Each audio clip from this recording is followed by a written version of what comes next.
இன்றைக்கி lunch box ரெசிபீஸில் நம்ம பார்க்க போகிறது காராமணி சாதம், அப்படி இல்லைனா தட்டைப்பயிறு சாதம்.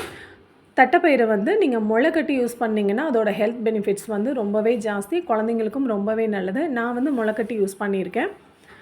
அதுக்கு ஃபஸ்ட்டு ஒரு கடாயில் தேவையான அளவு நெய், அப்படி இல்லைனா எண்ணெய் ஊற்றிக்கோங்க. அது கூடவே கொஞ்சமாக ஜீரகம், கொஞ்சமாக சோம்பு. இது பொரிஞ்சதுக்கப்புறமா ஒரு பெரிய வெங்காயம் ஃபைனாக சாப் பண்ணி அதையும் இதோடவே சேர்த்து நல்லா வதக்கிக்கோங்க. தேவையான அளவு உப்பு போட்டுக்கோங்க, கருவேப்பிலை போட்டுக்கோங்க.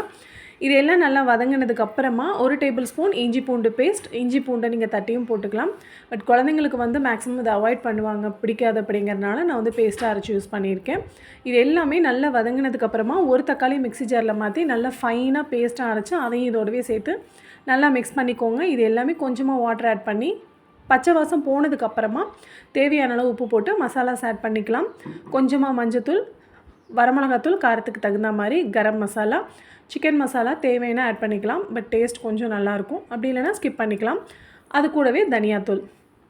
இது எல்லாமே நல்லா பச்சை வாசம் போகிற வரைக்கும் நல்லா கொஞ்சம் தண்ணி வாட்டர் ஆட் பண்ணி நீங்கள் வந்து நல்லா வதக்கிக்கோங்க.